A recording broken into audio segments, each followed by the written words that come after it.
नमस्कार व्यूअर्स, मैं हूं अमीश देवगन। रात के 9 बज चुके हैं और आप देख रहे हैं सीएनबीसी आवाज पे टक्कर का सोमवार एडिशन। दिल्ली में बीजेपी की राष्ट्रीय कार्यकारिणी की बैठक से पहले प्रधानमंत्री मोदी ने रोड शो किया तो कांग्रेस इसे बीजेपी का डर और खौफ बता रही है। इस साल 9 राज्यों में विधानसभा के चुनाव होने हैं। यही वजह है कि भारतीय जनता पार्टी अभी से अपनी कमियों को दूर करने में जुट गई है तो कांग्रेस विपक्षी दलों का साथ मांग रही है। लेकिन बड़ा सवाल है कि क्या 2024 की जीत के लिए कई बड़े नेता अभी से सड़क पर उतरने लगे हैं? आज इसी पर होगी जोरदार टक्कर सीएनबीसी आवाज के मंडे एडिशन में।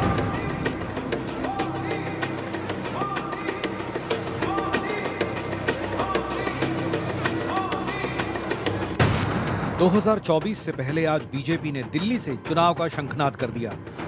खुद प्रधानमंत्री मोदी ने आज दिल्ली में रोड शो कर एजेंडा सेट कर दिया।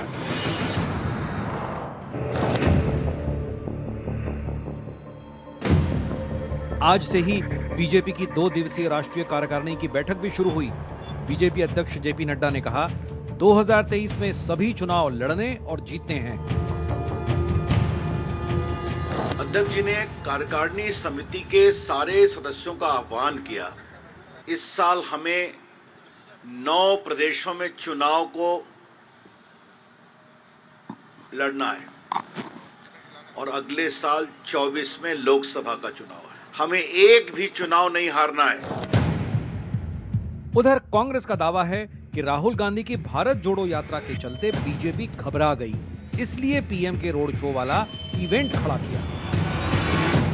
आज कुछ 2-3 घंटे के लिए एक छोटा सा रोड शो प्रधानमंत्री ने निकाला है, ये दिखाने के लिए कि वो अभी भी लोकप्रिय हैं।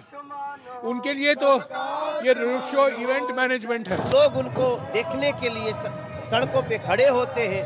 आज दिल्ली का सौभाग्य है, तो इस सौभाग्य को हम लोग आज ले रहे हैं। इस बीच एआईएमआईएम अध्यक्ष असदुद्दीन ओवैसी ने राहुल गांधी के उस बयान पर तंज कसा जिसमें उन्होंने कहा था कि उन्हें सर्दी से डर नहीं लगता।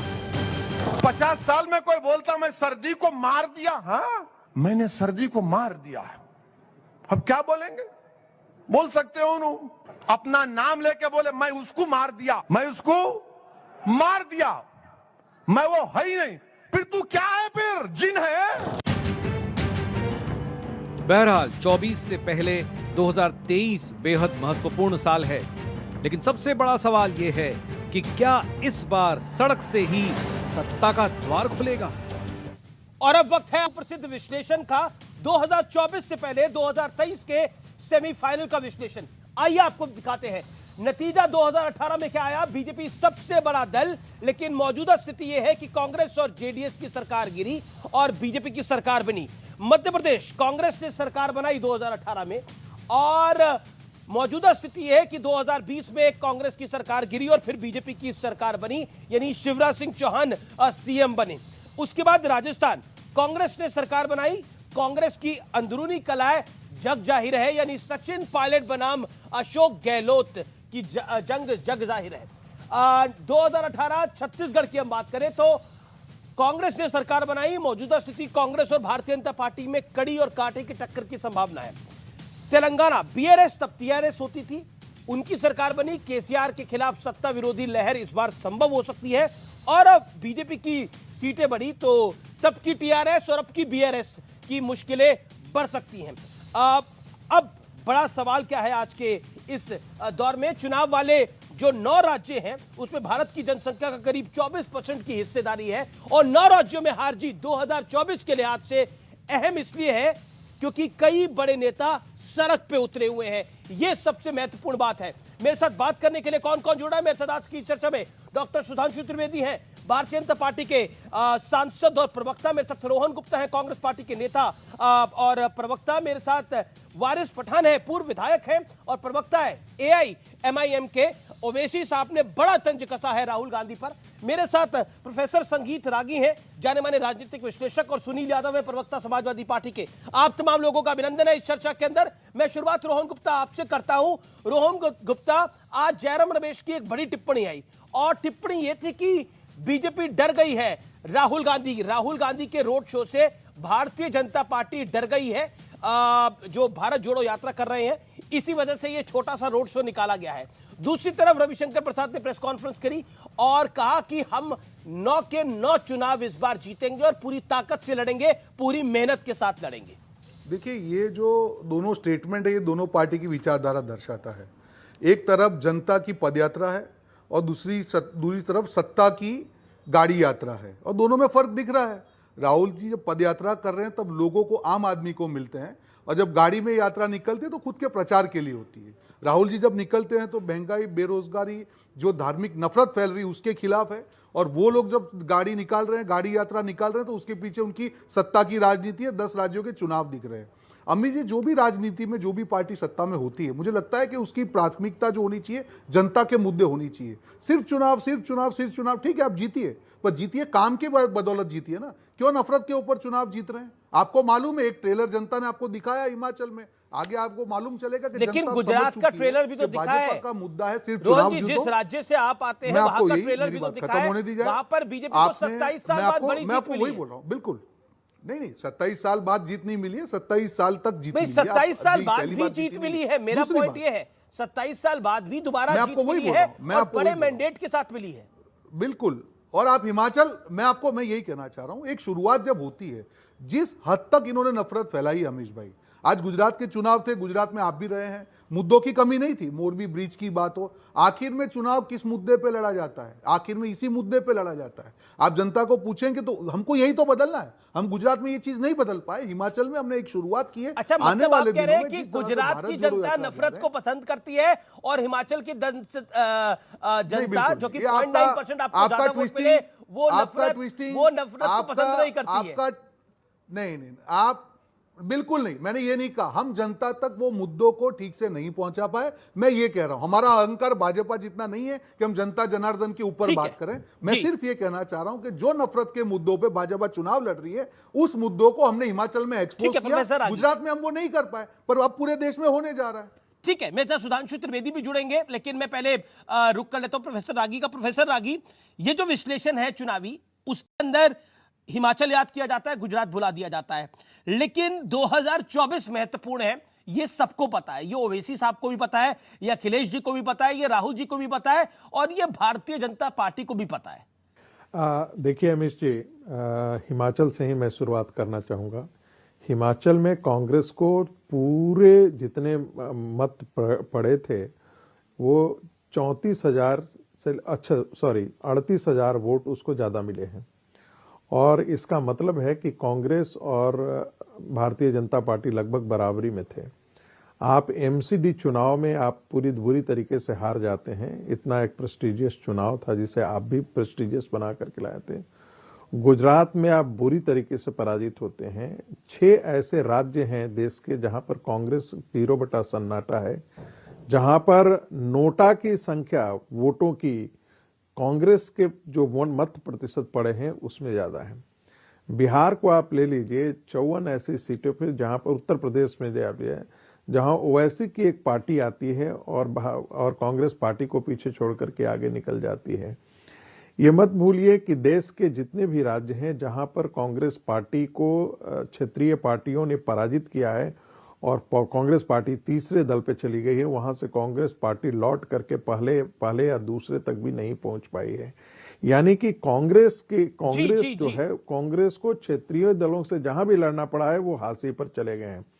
कांग्रेस पार्टी वहीं पर लड़ाई लड़ती हुई दिख रही है जहां पर भारतीय जनता पार्टी के साथ उसका सीधा टकराव है, और जो क्षेत्रीय पार्टियां हैं कांग्रेस पार्टियों को कभी पनपने नहीं देंगी। जहां भारतीय जनता पार्टी का सीधा टकराव है लोकसभा में, वहां उनके पास एक नरेंद्र मोदी जैसा चेहरा है जिसे पराजित करने में मुझे नहीं लगता है कि आज के दिन में भारतीय जनता पार्टी में भी कोई ऐसा व्यक्तित्व और ऐसा कोई नेतृत्व है जो नरेंद्र मोदी को हाशिए पर खड़ा करके चला जाए।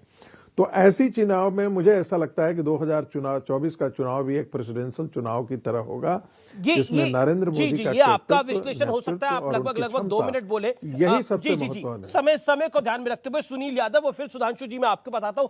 सुनील यादव, पॉइंट ये है कि राहुल जी यात्रा कर रहे हैं, भारत जोड़ो यात्रा। कांग्रेस कह रही है बीजेपी डरी हुई है, लेकिन 2022 में अगर हम चुनाव देखें, पहले 5 राज्यों के चुनाव होते हैं जहां पे भारतीय जनता पार्टी 4 राज्यों में सरकार बनाती है, कांग्रेस एक में भी सरकार नहीं बनाती। एक नई पार्टी आम आदमी पार्टी पंजाब में कांग्रेस को बहुत बुरी तरह से हरा देती है। बीजेपी 27 साल बाद अपनी सरकार को रिपीट करती है, एक बार दोबारा गुजरात के अंदर, यूपी उत्तराखंड के अंदर दोबारा रिपीट होकर आती है, गोवा में रिपीट होकर आती है सरकार। तो ये अपने आप में बहुत बड़ा है। क्या आपको लगता है कि कांग्रेस बीजेपी की ताकत को समझ नहीं रही या विपक्ष की एकता को कर नहीं पा रही है? देखिए अमीश भाई, मुझे लगता है कि 2024 का चुनाव दो सोच के बीच चुनाव होने जा रहा है। जो आंकड़े आपने बताए हैं, जो संगीत रागी जी ने विश्लेषण किया है, हम कुछ बातों से सहमत हैं। उन्होंने कहा कि हिमाचल में हम 34,000 वोट ही कम पाए हैं। तो इसी तरीके से उत्तर प्रदेश में अगर समाजवादी पार्टी को 5 लाख वोट और ज्यादा मिल जाता तो हम बहुमत की सरकार में होते और भारतीय जनता पार्टी विपक्ष में होती। सुनील भाई, तो इसका मतलब है, और एक बात मैं और कहता हूं, नहीं ठीक बात है, नहीं राज्य भी बड़ा है जी, तभी मैं एक बात और कह रहा हूं, कांग्रेस को एक बात और समझनी चाहिए कि कांग्रेस, ये सच है कि भारतीय जनता पार्टी का मुख्य विपक्षी दल अगर कोई है तो कांग्रेस है, लेकिन कांग्रेस के सामने एक दिक्कत और है। अगर आप पूरे देश में राज्यवार जाएंगे तो राज्यवार सब जगह कांग्रेस बीजेपी का विपक्ष नहीं है। अगर उत्तर प्रदेश में आएंगे तो भारतीय जनता पार्टी का विपक्ष समाजवादी पार्टी है, बिहार में आरजेडी और नीतीश जी हैं, बंगाल में ममता जी हैं, महाराष्ट्र में उद्धव ठाकरे हैं, इस तरीके से दिल्ली में केजरीवाल हैं, पंजाब में केजरीवाल हैं। तो कांग्रेस को भी इस बात को समझना पड़ेगा और कहीं ना कहीं समझौता करना पड़ेगा। देखिए, कांग्रेस इस रिजिट में ना रहे कि हमारा ही प्रधानमंत्री बनेगा। और एक बात जो संगीत रागी जी ने कहा, माननीय प्रधानमंत्री जी के बारे में हर बीजेपी का नेता यही कहता है कि भाई मोदी जी से बड़ा चेहरा कौन है। भाई हम स्वीकार कर रहे हैं आपके कार्यक्रम में कि मोदी जी से बड़ा चेहरा नहीं है, लेकिन क्या देश के मुद्दे मोदी जी से कई गुने बड़े हैं। बड़ा इंपॉर्टेंट बात, बड़ी बेरोजगारी, लगभग जी आर्थिक मंदी, जी मैं इसका जो विपक्ष चुनाव लड़ेगा, हम मुद्दों पर चुनाव लड़ेंगे। आपने विदाउट मेंशनिंग वर्ड्स 2 बड़ी बातें बोली कि कांग्रेस को हठधर्मी छोड़नी पड़ेगी और यह स्वीकार करना पड़ेगा कि आज की कांग्रेस की हैसियत क्या बची हुई है। बंगाल से लेकर उत्तर प्रदेश तक, उत्तर प्रदेश से लेकर फिर अगर हम तेलंगाना में भी देख लें आज की स्थिति को, या फिर आंध्रा में देख लें, या फिर तमिलनाडु में फिर हम चले जाएं, या फिर उसके बाद कई और राज्यों के अंदर देख लें, तो कांग्रेस को अपनी हैसियत को देखना पड़ेगा। गुजरात में कांग्रेस की जो स्थिति हुई है वो भी बड़ी खराब हुई है। लेकिन सुधांशु, जैसे 38,000 वोट आपको हिमाचल में कम मिले, 5 लाख से थोड़े ज्यादा वोट सपा को कम मिले, और जयराम रमेश कह रहे हैं कि बीजेपी डर गई है राहुल गांधी की भारत जोड़ो यात्रा से, इसीलिए ये छोटा रोड शो निकाला गया है। Your take. देखिए, मैं कहना चाहूंगा कि जो ये इको हो रहा है इसको ठीक करवा दीजिएगा जी। जो सुनील जी ने बोला, मैं इसके ऊपर थोड़ा सा मतभेद रखना चाहूंगा। उत्तर प्रदेश की पॉपुलेशन के हिसाब से 5 लाख वोट तो 2-2.5% के वोट के डिफरेंस के ऊपर हो जाता है। हमारा आपका प्रतिशत का वोट ज्यादा था, तो मुझे नहीं लगता है कि ये 5 लाख का आंकड़ा सही है। खैर, हम उस विषय के ऊपर नहीं जाते हैं, परंतु एक बात बहुत रूप से स्पष्ट है। इस बार समाजवादी पार्टी तो यह दावा करती थी कि इनके, अमित जी याद करिए, सुनील जी नहीं थे, इनके दूसरे प्रवक्ताओं ने यह कहा था कि अखिलेश जी की सभा में 20-20 लाख की भीड़ हो रही है। याद करिए, पूर्वांचल में, जब मैंने उनसे पूछा था पूर्वांचल में एक शहर बताइए जिसकी 20 लाख की आबादी हो, तब फिर वो ये कहने लगे थे। इसलिए मैं कहना चाह रहा हूं, कई बार समाजवादी पार्टी का भी अपना असेसमेंट है, मैं उनके असेसमेंट का सम्मान करता हूं, परंतु कांग्रेस हो या समाजवादी पार्टी, दोनों के असेसमेंट में थोड़ी थोड़ी गलती होती है। एक बात आपने बहुत साफ देख लिया कि सपा के प्रवक्ता ने बहुत स्पष्ट कर दिया कि कांग्रेस को हठधर्मिता छोड़नी पड़ेगी। कांग्रेस के युवराज कन्याकुमारी से कश्मीर तक, समाजवादी पार्टी अपने नीतीश कुमार जी, ममता जी, केजरीवाल जी, केसीआर जी और शरद पवार जी को हैसियत दिखा रहे थे कि देखो भाई, हम इन जगहों पे हैं, तुम दूसरी जगहों पे हो कहां। तो यह भी बात सही है कि उत्तर प्रदेश में कांग्रेस की कोई हैसियत नहीं, परंतु यह भी सही है समाजवादी पार्टी आज तक मैक्सिमम जो सीटें पाई है, उनका सर्वश्रेष्ठ प्रदर्शन 2004 में रहा था, जिसमें 36 सीटें पाई थी, और कांग्रेस का जो सबसे बुरा प्रदर्शन रहा है वो भी उससे ज्यादा का रहा है। तो यह भी एक डायकोटोमी है। तो इसलिए मेरा मानना है यहां पर समस्या भारतीय जनता पार्टी के साथ कांग्रेस की चुनौती नहीं है, कांग्रेस की चुनौती विपक्षी दलों के बीच में अपनी हैसियत को स्थापित करने की है। और राहुल गांधी जी की इस यात्रा की सारी कवायद उसी के लिए थी। जी जी, मैं वारिस पठान का रुख कर लेता हूं और उसके बाद मैं रोहन गुप्ता आपको बताऊंगा। वारिस पठान, कांग्रेस अपनी हैसियत बताने के लिए ये यात्रा लड़ कर रही है, बीजेपी का भी मानना है और कई विपक्षी दलों को मानना है, लेकिन ओवैसी साहब राहुल जी से क्यों उखड़ गए? उन्होंने बोला कि अब उनको 50 साल की उम्र में ठंड का पता लग रहा है, अब उनको वो कह रहे हैं कि मैंने अपने आप को मार दिया है और अब मैं कोई और हूं। ऐसा क्या हो गया? राहुल जी तो मेहनत कर रहे हैं, कड़ी मेहनत कर रहे हैं। देखिए अमीश भाई, पहले देश में होड़ लगी थी कौन बड़ा हिंदू है। मोदी जी ने कहा था मैं बड़ा हिंदू हूं, तो राहुल गांधी ने कहा था कि मैं जनुधार हूं। अब बताने लग गए कि मैं तपस्वी हूं। अब मोदी जी ने आज कर दिया रोड शो इवेंट में, अब रोड शो की होड़ लग गई है। आज मोदी जी ने बता दिया, इवेंट मैनेजमेंट करके चले गए फोटोग्राफी निकाल के। अब वहीं पर राहुल गांधी इतने दिनों से चल रहे लाल सिंह चड्ढा बन के। अब हम यही सवाल करना चाह रहे हैं उनसे। उन्होंने कहा प्रेस कॉन्फ्रेंस में, मैं जो हूं मैं नहीं हूं, मैं जो नहीं हूं वो दिख रहा हूं, मैं जो दिख रहा हूं वो मैं नहीं हूं। अरे क्या हो भाई तुम, रिडल्स समझाते रहो, उलझ गए सबके सब। तो आप समझाओ क्या हो? फिर उन्होंने कहा ठंडी भी नहीं लगती। तो रोहन जी समझा देंगे? अमीश भाई ठंडी, मैं तो अभी यहाँ मुंबई में इतना नहीं है। रिडल है तो सवाल है अभी। लेकिन क्या ये रोड के ऊपर ही चलने से सब हो जाएगा? क्या समस्या हल हो जाएगी? रोड पे चलने से 2 करोड़ युवाओं को रोजगार भी मिल जाएगा। जो देश के अंदर पेट्रोल डीजल गैस के भाव इतने आसमान पे चढ़ गए वो नीचे आ जाएंगे। डॉलर के बनिस्बत जो रुपया है वो लेवलाइज हो जाएगा क्या? अरे लोगों के मुद्दों पे ध्यान दीजिए। देखिए चलना बढ़ना ये इनका आपसी मैटर है, ये जो करना चाहे करे, इसे मुझे कोई लेना देना नहीं है। हम तो ये बात बता रहे हैं कि देश के असल मुद्दों से इन लोग क्यों ध्यान भटका रहे हैं। ठीक है, मैं जवाब लेता हूं। रोड पे इवेंट मैनेजमेंट करने से वारिस जी, आपने चलेगा नहीं चलते। आपने कांग्रेस सुनिए अमीश भाई, सुनिए जी जी, देखिए चलना है आपको, सुनिए आपको चलना है चलिए। जीवन चलने का नाम, चलते रहो सुबह शाम। मगर डेवलपमेंट विकास की बात कौन करेगा, कब करेंगे? लोग हमको फोन कर करके पूछ रहे हैं, वारिस भाई फिल्मी हो रहे हैं, आप बॉम्बे में अमीश देवगन का शो करोड़ों लोग देख रहे हैं, उसके शो में पूछिए कि लोग पूछ रहे हैं, जनता के सवाल आपके सामने ला रहा हूं। अमीश भाई बताओ, मोदी जी ने कहा था 2 करोड़ युवाओं को रोजगार मिलेगा, तो अमीश भाई जीवन चलने का नाम को कब मिलेगा? सुबह शाम कब विकास होगा? जी चलिए, आप जीवन चलने का नाम, चलते रहो। फिल्मी हो रहे हैं आप, लेकिन राय आपने, क्योंकि कांग्रेस पे एक बड़ा अटैक करा कि मैं राहुल नहीं हूं, राहुल ये कौन है और ठंड नहीं लग रही है। रोहन गुप्ता, जो ओवैसी साहब ने बोला और जो वारिस जी ने बोला, आपकी प्रतिक्रिया? राहुल गांधी कौन है? वारिस पठान सवाल पूछ रहे हैं, कौन है राहुल गांधी? एक छोटी सी टिप। देखिए वारिस पठान को मैं जवाब दे दूं। उन्होंने कहा जीवन चलने का नाम, चुकाते रहो भाजपा का दाम। यही ये लोग कर रहे हैं। और अमित जी, भारत जोड़ो यात्रा की एक सफलता है कि जो लोग भी धार्मिक मुद्दे पर राजनीति करते हैं, दोनों में बौखलाहट है। हमने तो किसी के खिलाफ नहीं कहा। जो भी हिंदू मुसलमान के नाम पे राजनीति करते हैं, भारत जोड़ो यात्रा ने एक स्ट्रांग मैसेज दिया है कि अब भारत में सिर्फ भारतीय की बात होगी, हिंदू मुसलमान की बात करके आप राजनीति नहीं कर पाओगे। यहाँ पे वारिस पठान बैठे हैं, वो कहेंगे कि हमने मुसलमानों के खिलाफ, उन्होंने तो हिंदू मुसलमान का नाम ही नहीं लिया अभी। वो हमको कहेगी राहुल जी की बात करी। मेरी बात सुनिए, मैं आपको वही कह रहा हूं। बौखलाहट कहां से आ रही है? जो लोग भी धर्म के नाम पे राजनीति करते हैं, उनको भारत जोड़ो यात्रा से और राहुल जी से परेशानी होना स्वाभाविक है। उनकी नींव हिल चुकी है। अगर उनका मुद्दा ही चला जाए राजनीति, सुधांशु में आपका रुक करता हूं। वारिस कुछ कह रहे हैं। ओके वारिस पठान, आप हिल गए हैं। राहुल गांधी ने ओवैसी और वारिस पठान को हिला दिया है।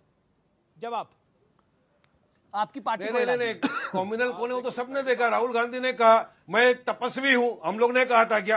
अब ये सवाल तो राहुल गांधी ने किया ना कि मुझे ठंडी नहीं लगती, मैं जो यहाँ बैठा हूं मैं वो नहीं हूं, मैं जो उनके दिमाग में वो मैं नहीं हूं, तुम जो देख रहे हो वो मैं नहीं हूं। अरे तो अमीश भाई मैं क्या हूं? मुझे बताओ मैं क्या हूं? मुझे तो पता ही नहीं मैं क्या हूं। अरे तो इतना बड़ा पहले इन्होंने बना दिया और अब ये आ गए घूम फिर के ऊपर हमारे ऊपर।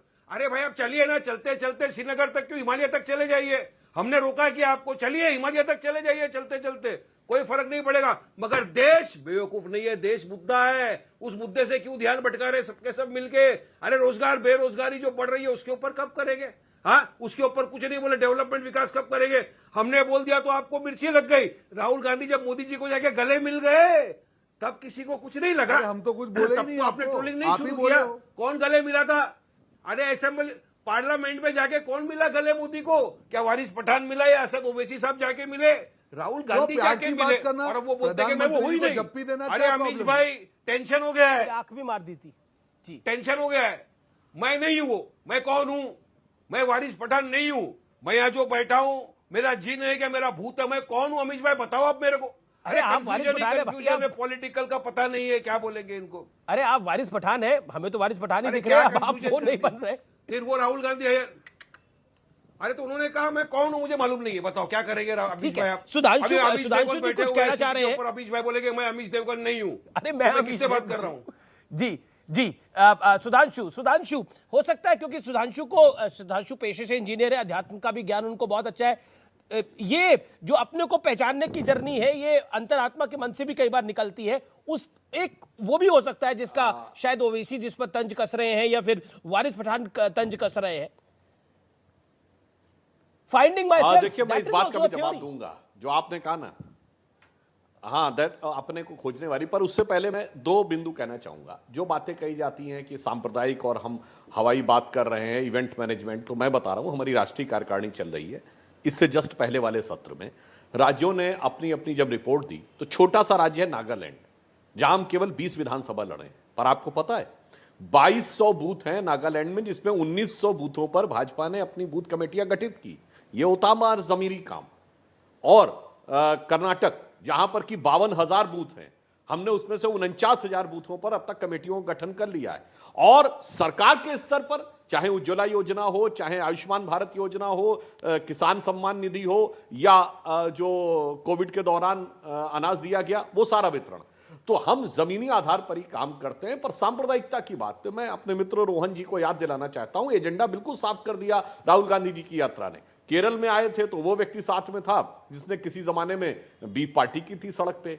जब तमिलनाडु में आए थे तो वो पादरी जॉर्ज पुनिया साथ में था, जिसका एक जमाने का बयान था कि साहब भारत माता को हम अपवित्र मानते हैं इसलिए जूता पहनते हैं। तो कर्नाटक में इनके अध्यक्ष ने कहा था हिंदू शब्द गंदा है। तो वो बिल्कुल साफ दिख गया था कि क्या। और AK एंटोनी साहब का इसी यात्रा के दौरान बयान आया कि टीका भी लगाना पड़ेगा, मंदिर भी जाना पड़ेगा, वगैरह वगैरह। समय की बड़ी ब्रेकिंग स्टोरी आ रही है बीजेपी कार्यकारिणी से।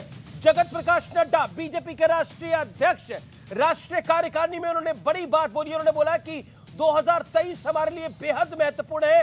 हर चुनाव को मुस्तैदी के साथ लड़ेंगे और जो कमजोर बूथ है उन्हें मजबूत करने पर पार्टी के कार्यकर्ता, नेता और इकाइयां ध्यान दे। महत्वपूर्ण है 2024 के लिए तो कमर कस ले, लेकिन 23 में विधानसभा जो चुनाव है उनको बहुत इंपॉर्टेंस दे और जो कमजोर बूथ है उन पर खुद मुआयना करे।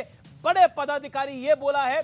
और कमजोर बूथों को मजबूत करना है देश भर के अंदर, यह भी संकेत दिया है। हमें एक भी चुनाव नहीं हारना है, सब चुनाव जीतने के लिए लड़ना है।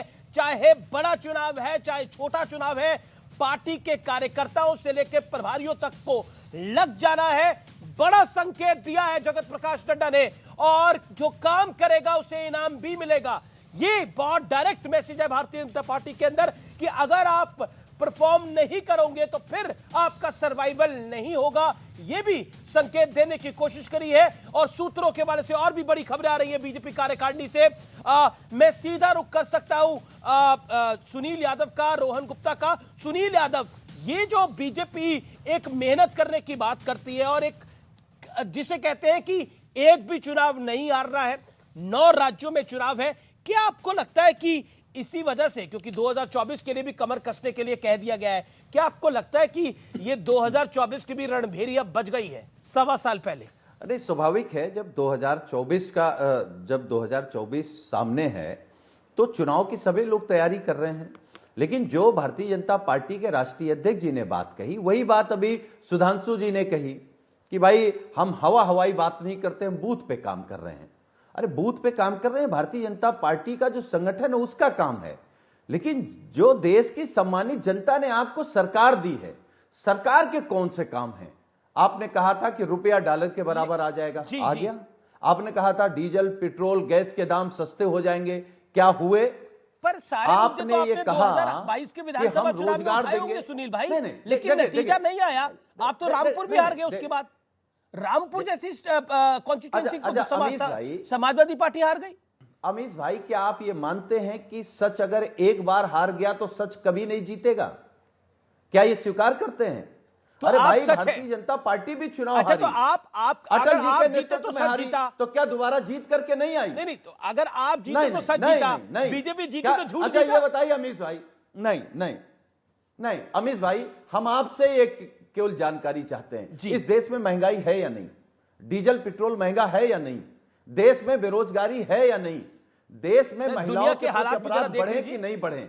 देश की सीमाओं पे दिक्कत है या नहीं है? सारी नहीं, दिक्कत- हम जी, कह रहे हैं जी, कि अगर हमारा झूठ, हमारा सच आपको झूठ लग रहा है, तो हम आपसे जानना चाहते हैं। बिल्कुल, कि आपने 2014 में आपने सही कितने में आपने पेट्रोल आपने कुछ डलाते बातों थे को आप, बिल्कुल और 2024 सही कहा। आपने आते कुछ आते बातों को कितने बिल्कुल का सही पेट्रोल कहा ले रहे कि हैं? और महंगाई कितने का महंगाई डीजल जो ले रहे है हैं? वो है, लेकिन अपने अड़ोस पड़ोस के हम मुल्कों को देख ले, दुनिया भर में देख ले क्या हालात है, अमेरिका के क्या हालात है, यूनाइटेड किंगडम यानी ग्रेट ब्रिटेन के क्या हालात है, जिसे ग्रेट ब्रिटेन कहा जाता है, पाकिस्तान के क्या हालात है, श्रीलंका के क्या हालात है, चाइना के क्या हालात है, ये पड़ोसियों की मैं बात कर रहा हूं। रशिया और यूक्रेन की जंग हो रही है और उसके बीच में हम कहां खड़े हैं? हम आप दोहरी बात कर रहे हैं जी। देखिए, नहीं अमीश जी, आप तो वो बात कर रहे हैं कि हमने आपको चुना कि आप काम करेंगे ईमानदारी से, आप बेईमानी करने लगे। हमने कहा कि अमीश जी आप बेईमानी कर रहे हैं, आप कह रहे हैं नहीं सुधांशु जी भी बेईमान है, इसलिए हम बेईमान हो गए। ठीक है, मतलब आप कह रहे हैं कि जनता ने मोदी जी को बनाया था, मोदी जी ने क्या कहा था? इंटरनेशनल स्फीयर में हो रहा है उसका इंडिया को टच नहीं होना चाहिए। अमीश जी, सुधांशु 5 सेकंड। ठीक है, नहीं 5 सेकंड में लूंगा अमित जी। 10 सेकंड मैंने कहा कि क्या मोदी जी ने नहीं कहा था कि स्मार्ट सिटी बनेगी? क्या उन्होंने नहीं कहा था रोजगार देंगे? क्या उन्होंने नहीं कहा था कि रुपया डॉलर के बराबर चला जाएगा, हम तरक्की कर जाएंगे, देश दुनिया की सबसे आगे हो जाएगा? हम भी चाहते हैं कि हमारा देश दुनिया में सबसे ताकतवर बने, लेकिन झूठ से नहीं बन सकता है, जुमलों से नहीं बन सकता, उसके लिए काम करना पड़ेगा। जी सुधांशु। देखिए, जो सुनील जी ने बात कही, मैं उनकी बातों को ही तथ्यात्मक आधार पर रखता हूं। सुनील जी ने कहा कि क्या इस समय महंगाई नहीं है? हां, बिल्कुल है, मगर भारत की किसी भी पूर्ववर्ती सरकार के मुकाबले महंगाई कम है, विकास दर अधिक है। वर्तमान समय में दुनिया की जितनी सरकारें हैं, G7 कंट्री हो या G20 कंट्री हो, हमारे सम्मानित प्रतिपक्षी एक देश का नाम नहीं बता सकते जहां महंगाई की दर भारत से अधिक हो या विकास की दर भारत से कम हो। तो हर दृष्टि से, और आपकी बात है जनता से अपेक्षा बिल्कुल सही है। हमारी स्थिति क्या है? हमारी स्थिति सुनील गावस्कर, सचिन तेंदुलकर या विराट कोहली की तरह है मोदी जी से अपेक्षा कि हर मैच में सेंचुरी नहीं तो हाफ सेंचुरी तो बननी चाहिए। हाँ ठीक है, हर मैच में सेंचुरी नहीं बनी है तो हमने 80 रन बनाए तो उनको लगता है कि कम हुआ है, मगर वो लोग जो 20 और 10-15, 20 के ऊपर आउट होते थे, वो अपना पुराना ट्रैक रिकॉर्ड देख लें। और वर्तमान समय में दुनिया में क्या परिस्थिति है आप सोचिए। मैं दर्शकों को याद दिलाना चाहता हूं, हमारे प्रतिपक्षी बार बार बोलते थे हंगर इंडेक्स में, भूख की इंडेक्स में हम गिर गए नीचे, हम 107 नंबर पे, पाकिस्तान 90 के आसपास नंबर पे। अरे भाई देखो क्या दिखाई पड़ रहा है। सोचिए कितनी गिरी हुई मानसिकता से वह इंडेक्स बनाया गया होगा जिसमें भारत को इतना पाकिस्तान से नीचे गिरा हुआ दिखाया गया, और उससे ज्यादा गिरी मानसिकता के वो लोग रहे होंगे जो उसका बार बार चित्रण कर रहे थे। आज दुनिया के सामने सारी की सारी बातें स्पष्ट हैं। और जहां तक हमारे मित्र लोग रोजगार की बात करते हैं, यदि प्रधानमंत्री आवास योजना में 3 करोड़ 60 लाख मकान बने, तो जैसा कि अभी वारिस पठान साहब की के जो सदर हैं आला हजरत सैयद असदुद्दीन ओवैसी, जो राहुल गांधी जी के बारे में कह रहे थे कि जिन्न हो गए क्या, तो मैं पूछता हूं ये 3 करोड़ 60 लाख मकान ये जिन्नों ने आके बनाए हैं या कोई रोजगार नहीं सृजित हुआ है? यदि हम ऑटोमोबाइल में अभी जापान को पीछे छोड़ के दुनिया के 3रे नंबर के ऑटोमोबाइल के देश हो गए, तो ये गाड़ियां कैसे बन रही हैं? ये जिन्नात आके बना रहे हैं कि व्यक्ति बना रहे हैं? यदि मोबाइल की मैन्युफैक्चरिंग में हम 2रे नंबर के देश हो गए हैं, तो ये मैन्युफैक्चरिंग नहीं हो रही है, तो पता नहीं कौन आके बना जा रहा है। 20,000 करोड़ के स्मार्टफोन अगर एक्सपोर्ट हो गए, देखिए मैं आंकड़े की बात ही नहीं कर रहा हूं, मैं तो वो बात कह रहा हूं जो मोटे मोटे तौर पर किसी को भी समझ में आती है।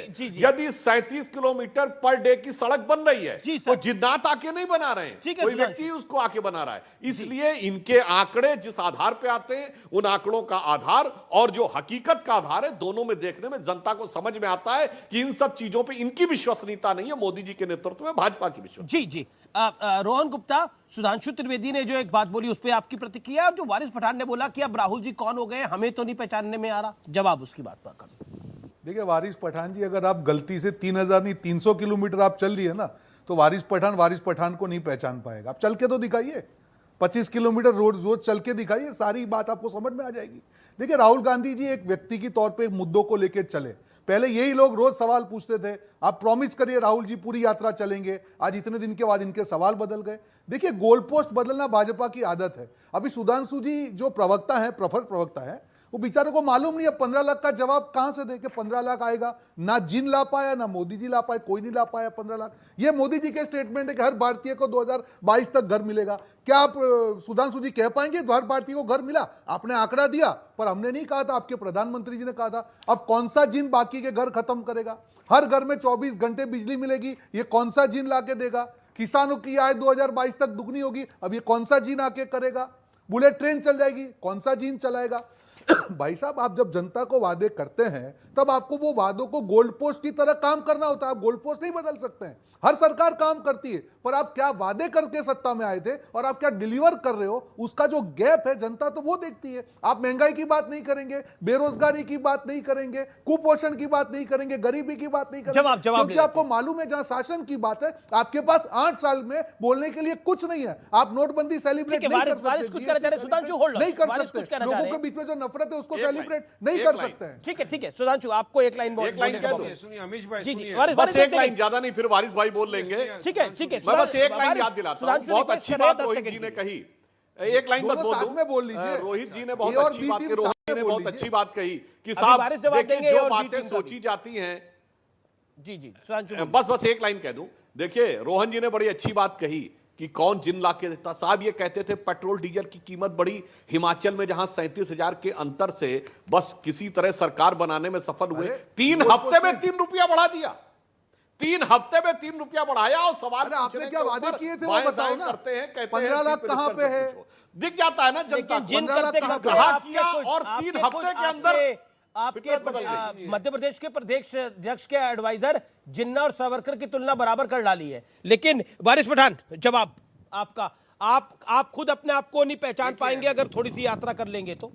और ए और बी टीम, हाँ नहीं, अभी सुन, मैं दोनों का जवाब दूंगा। पहले जरा मैं भाजपा के हमारे मित्र सुधांशु त्रिवेदी जी बैठे, उनको जवाब दे दूं। सुधांशु जी, आपने तो अपना मैनिफेस्टो पहले ही बता दिया ना कि अभी हम चुनाव लड़ने वाले हैं। मंदिर के नाम पे कर्नाटक के आपके प्रेसिडेंट ने बना दिया कि हम चुनाव लड़ेंगे। लव जिहाद के नाम पे हम डेवलपमेंट, विकास, रास्ता, रोड की बात नहीं करने वाले। रोहन जी, आपके बीच वारिस नहीं बोले। पार्लियामेंट प्रज्ञा सिंह ठाकुर ने तलवार की बात कर दी, छुरी चाकू की बात कर दी। हम चुनाव जो लड़ेंगे छुरी चाकू पे लड़ेंगे। अरे मुद्दे पे बात कीजिए ना। अब सुनिए, अब कांग्रेस की बात करता हूं। अमीश भाई सुनिए, बहुत इंटरेस्टिंग बात है अमीश भाई जी। आप जिसको देख रहे हो ना, मैं वो नहीं हूं। मैंने वारिस पठान को मार दिया है। जो मुझे लोग देख रहे हैं मैं नहीं हूं, मैं खाली उनके दिमाग में आ रहा हूं। मैं जिन हूं, मुझे ठंडी भी नहीं लगती। बिल्कुल आप मैं बिंदास घूम रहा हूं। क्या बात है? और ये रोहन गुप्ता हमारा मजाक बना रहे नहीं हो। ये आप वारिस आप पठान नहीं हो, तो बी टीम आप हो, आप सुधांशु नहीं हो। आप बी टीम बिल्कुल, आपकी आत्मा है उसमें थोड़ी सी। अभी तो बच्चा सवाल करता है घर में, डैडी राहुल गांधी बदली हो गया है क्या? मैं बोला हाँ बेटा, मालूम नहीं मेरे को भी, मैं सोच रहा हूं क्या हुआ है। आप मैं नहीं, वो तो भाजपा का मेन मीटिंग तो आप लोग हो। भाजपा की आत्मा आपके अंदर है। नाम हमारे पे बोलना पड़ेगा आप हारते हो, इल्जाम हमारे सर पे। अरे रोहन भाई सुनो मेरी बात। अरे वारिस भाई, एक सेकंड वारिस, आप बार-बार आप कम से कम 11वीं बार बोल रहे हैं ये वारिस पठान नहीं है। ये वारिस पठान नहीं है तो कौन है? मतलब पब्लिक भी लोग ट्विटर में सवाल पूछ रहे हैं, वारिस पठान नहीं है तो कौन कर रहा है? अरे अमीश भाई सुनो, बच्चा सवाल कर रहा है मेरे से, डैडी राहुल गांधी बदली हो गया। मैं बोला मालूम नहीं बेटा, मैं भी सोच रहा हूं। उसने खुद ने कहा मैं जो हूं वो मैं नहीं हूं, मैं नहीं हूं वो मैं हूं। आपके दिमाग में मैं हूं वो मैं नहीं हूं। आप ऐसे लेके जेड टीम बोलते हो, उन पे कोई फर्क नहीं पड़ने वाला। आपमें ताकत नहीं हराने की। बीजेपी राहुल गांधी का टिकड़ा हमारे सर पे, यही चीज दिखा रहा है। जाके गले मिलो मोदी को, बोल रहा है इल्जाम हमारे सर पे। तुम जो टी शर्ट की बात कर रहे हैं भाई, राहुल जी की यही कर रहे हैं, ये मजबूरी है आपकी। आप अगर ये टीम थक जाएगी तो बी टीम है, आप बी टीम को आना पड़ेगा, मजबूरी है। अच्छा प्रोफेसर आगे काफी देर से इंतजार कर रहे हैं। प्रोफेसर 300 किलोमीटर भी चल रही है तो मालूम हमारा वो है क्या, उसमें हमारी क्या मिस्टेक है उसमें? आप हमको ए से जेड तक बना दो, कोई फर्क नहीं पड़ने वाला है। चल के दिखाओ ना, बीजेपी को चल के दिखाओ ना। नफरत क्यों फैला रहे हो? सर पर हराया क्यों फैला रहे हो? हराया आप तो मदद कर रहे हो, चुके। आप तो हेल्प कर रहे हो, आप तो हेल्प करने आए हो, और आगे भी हेल्प करने आए हो, प्रोफेसर मदद कर रहे हैं। टीम को प्रोफेसर आगे एक सवाल मैं आपसे पूछ रहा हूँ। देखिए बार बार रोहन गुप्ता पूछ रहे हैं ये वारिस पठान है ही नहीं, ये आपको वारिस पठान ही लग रहे हैं ना, कोई और तो नहीं है ये? मैं लग रहा हूँ कि नहीं कि मेरा जिंग बैठा हुआ है यहाँ, मैं हूँ कि नहीं हूँ मुझे पता नहीं मैं कौन हूँ। भाजपा का जीन है ना मैं भाजपा का जीन है। तीसरा कौन? अच्छा ठीक है रोहन जी, वारिस जी, ठीक है, ओके प्रोफेसर आगे। अमीश जी जो वारिस पठान कह रहे हैं वो ये कहना चाहते हैं कि राहुल गांधी यदि कुछ भी बोलते हैं तो वो हास्य व्यंग कलाकार के तौर पर उनकी बातों को आप लीजिए, कोई गंभीर राजनीतिक बात। देखिए वारिस पठान की बात संगीत रागी जी समझा रहे हैं। अब देखिए संगीत रागी आपके बड़ा बीच में प्रयोग बोले क्या हो रोहन जी, सकता है? रोहन जी अनफेयर है ना, वो व्यक्ति पहले 2-2.5 मिनट बोला उसके बाद शांत हो गया। Let him make his point.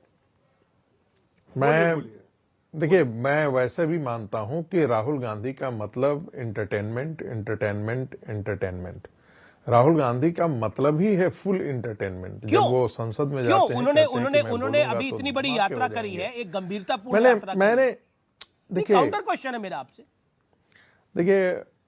देखिए मुझे एक बात बताइए, राहुल गांधी 3500 किलोमीटर यात्रा करके, और एक बात मुझे बताइए, एक बात जो उन्होंने गंभीर राजनीतिक चिंतन के लिए पॉलिटिकल पार्टियों को विवश किया हो या भारतीय जनता पार्टी को ही मजबूर किया हुआ हो कि इस पर भारतीय जनता पार्टी ने वाकई कोई बहुत गलत काम किया है, जिस पर भारतीय जनता पार्टी को एक नए सिरे से बौद्धिक तौर पर काउंटर पॉइंट, एक काउंटर पॉइंट मेरा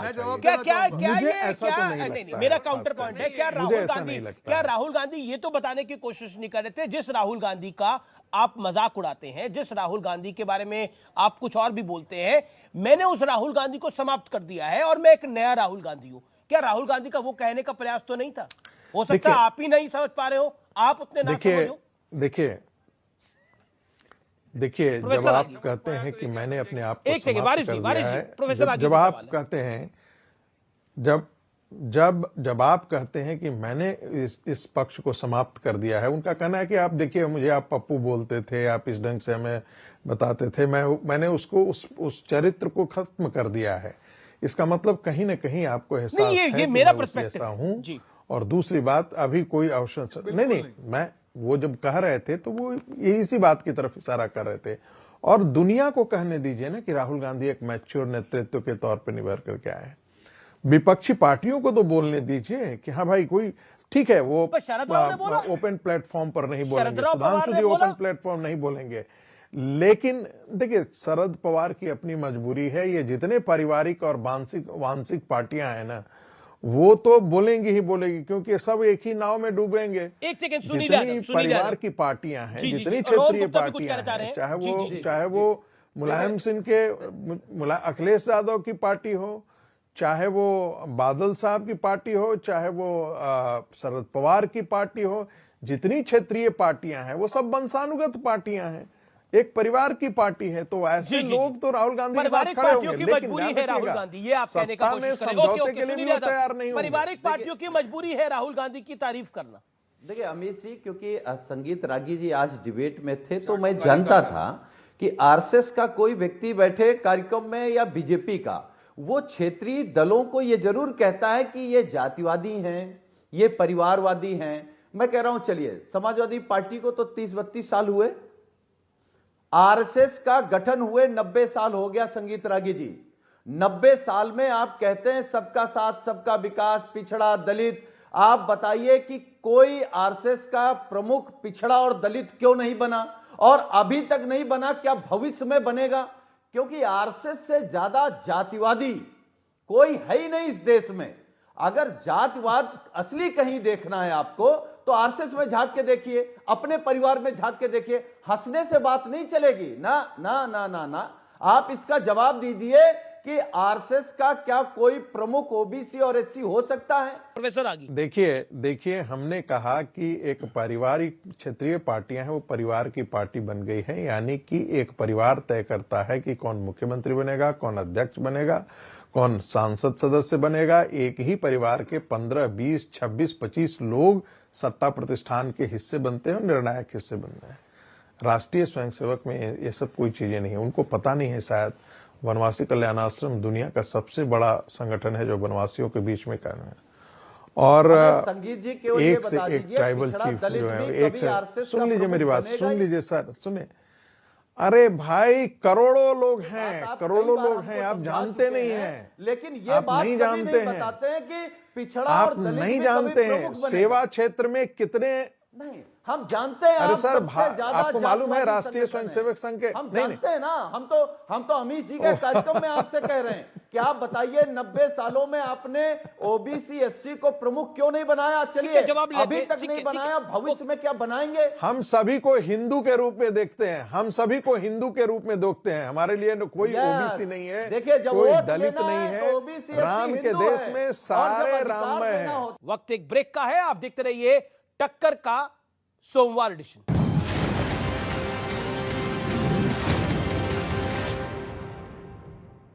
वेलकम बैक व्यूअर्स, आप देख रहे हैं सीएनबीसी आवाज पे टक्कर का मंडे एडिशन।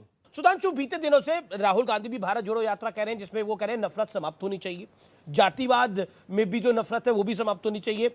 कई साधुओं की भिक्षा यात्रा भी चल रही है, स्वामी दीपांकर की भिक्षा यात्रा चल रही है, जिसमें वो कह रहे हैं कि जातियों में लोगों को बंटना नहीं चाहिए। और एक धारा से हम देख रहे हैं कि कई जगहों पर इसकी बात होती है। अभी प्रोफेसर रागी ने भी बोला कि इसको हिंदू की तरह देखना चाहिए, एक जातिवाद की तरह नहीं देखना चाहिए।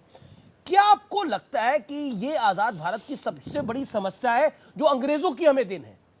देखिए, मैं राहुल जी की यात्रा से लेकर जातिवाद वाले विषय पर दोनों में संक्षेप अपना विचार रखने का प्रयास करता हूं। अभी देखिए, वारिस पठान कह रहे थे कि मैं खत्म हो गया, मैं वारिस पठान नहीं हूं, और राहुल गांधी जी ने कहा मैं खत्म हो गया, मैं नहीं हूं। हकीकत में जानते क्या है, ये दोनों ही, जैसे कहावत होती, दो जिस्म एक जान है, ये दो पार्टी एक ईमान है, क्योंकि हर ईमान का मुद्दा इनका एक समान है। जातिवाद पे तो मैं कहना चाहता हूं जनाब, आरएसएस पावर का संगठन तो 20-22 साल से दिखने लगा। उससे पहले 70-72 साल क्या करना था? सिर्फ त्याग, सिर्फ संघर्ष, 3-3 बार प्रतिबंध, क्रिश्चियन मिशनरी से लड़ना था, नक्सलियों से लड़ना था, आतंकवाद वालों से लड़ना था, और जीवन की आहुति देनी थी, भूखे रहना था। आपको पता है आरएसएस के प्रचारक जब रहते थे, पूरी बात कर, अरे जवाब दे रहा हूं भाई, पूरा मैंने शांति सुना है। आपको पता है शुरू में आरएसएस के प्रचारकों के लिए क्या रहता था? महीने में 4 दिन खाना नहीं मिलता था संकारालय में, क्योंकि माना जाता था आप जहां रहेंगे वहां पे करेंगे। और जातिवाद तो मैं आपसे पूछता हूं, आपने 32 साल में दलित पिछड़ा तो छोड़िए, एक यादव समाज का व्यक्ति बताइए जिसको अपनी पार्टी का नेतृत्व दिया हो। मैं चुनौती से पूछता हूं सुनील जी, यादव समाज का एक व्यक्ति बताए समाजवादी पार्टी का जो प्रमुख बना हो, मुझे जवाब चाहिए, चीफ मिनिस्टर बना हो या राष्ट्रीय अध्यक्ष बना हो। आप बता दीजिए कि अरे भाई, मैंने तो कहा, तो जिस जाति का खुलेआम नाम लेते हैं उसमें ओबीसी हो सकता है। जी। अरे सुन लीजिए, अमीश भाई, भाग रहे वारिस हैं आप, पठान और सुधांशु क्योंकि मित्तल पूरा एक देश ही जान रहा है कि मैं आप इसका जवाब जातिवादी दे दूं, हैं। मैं कब से समय मांग रहा हूं आपसे। मैं मुझे दे रहा हूं, एक एक मिनट देवगन जी, सेकंड, जवाब दे दूं। मैं कब से आपसे समय मांग रहा हूं। सुधांशु रोहन गुप्ता बोलने, मैं कब से आपसे जवाब मांग रहा हूं, प्लीज। ओके, सुधांशु जी, रोहन जी बोलने। रोहन जी, देखिए अमीश भाई, ये विडंबना है भारत की, ये देखिए हकीकत में दिखा रहा हूं। अभी संगीत रागी जी वारिस पठान के स्टेटमेंट को समझा रहे हैं, ये रिश्ता क्या कहलाता है, यही तो है, इस प्यार को क्या नाम दूं। देखिए राहुल जी चल रहे हैं शेर की तरह जनता के मुद्दे लेके, जो भाजपा में बौखलाहट है, जो वारिस पठान में बौखलाहट है, इसीलिए है कि उनको मालूम है कि अगर राहुल जी की यात्रा सफल हो गई और अगर प्यार की भाषा देश बोलने लग गया, इन दोनों की दुकान बंद होने वाली है। ओके, जवाब वारिस पठान। हाथी भौकत बाजार और कुकुर भौकत हजार, ये दिख रहा है। अच्छा, ये अरे भाई बड़े शायराना हो रहे हैं। ओके, वारिस पठान। क्या है कि रोहन गुप्ता खुद बदल गए और रोहन गुप्ता ही नहीं है। सुनिए, हो गई, यानी सफल नहीं हुई। अरे आप नहीं हो, वारिस पठान है ही नहीं, ये संगीत रागी है, ये सुधांशु मित्तल है। 50 किलोमीटर चल रहा, आपको अपनी हकीकत मालूम चल जाएगी कि आपके अंदर भाजपा का डीएनए है, आपके अंदर बीजेपी का डीएनए है। ठीक है, फिलहाल सीएनबीसी आवाज के टक्कर के सोमवार एडिशन में इतना ही। उम्मीद है आपको कार्यक्रम पसंद आया होगा। लेकिन 2024 की रणभेरी तो बज रही है, लेकिन 2023 में जैसा मैंने बताया 9 विधानसभा चुनाव है, जो कि बहुत बहुत महत्वपूर्ण है। फिलहाल इतना ही। शुभ रात्रि, नमस्कार।